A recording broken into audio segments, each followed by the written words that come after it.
speaking to the point you just made about analytics versus, well, Jeremy Fowler, one of our former colleagues, he's with ESPN now, uh, said his sources told him that as an analytics guy, rather than a scouting guy, he was never truly accepted from day one. Does that track with you at all? Yes, 100%. I mean, I think that tracks with, with Brian Flores, which I think Kevin Seifert, he had a source tell him that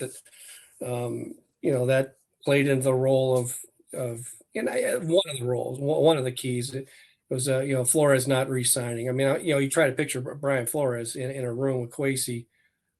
If I don't know how, if there's any pushback from Kwesi to Brian Flores on a player, uh, it's like where's it coming from here?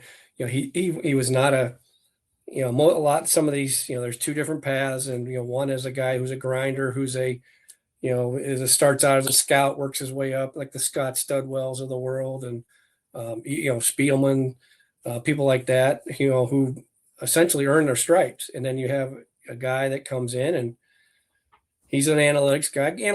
Has their place, but he was not a leader of a department. He just wasn't. And Hmm. there's stories that couldn't really tell right now, but the whole thing of he's not the grinder. He worked different hours, especially after he had a child.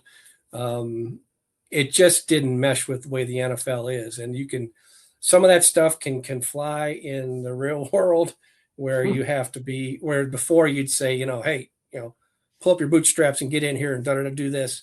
You can't do that. But in football, there's still an element of football. It's like the grinder, the guy that's always there, the guy that's doors open, and we're hashing things out, and we're always working.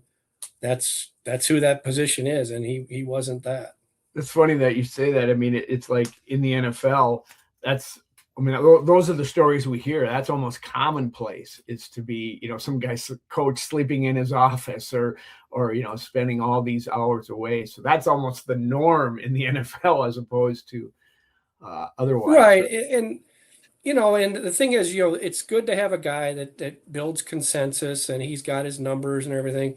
But it is kind of alarming when you do hear him tell stories about, like he's honest, I guess to a fault, of, O'Connell telling him how important a tight end is and stuff like that. It's like, it just didn't, some might have saw it as refreshing, and like, this is a different approach. I just thought it was alarming to Wow. hear him speak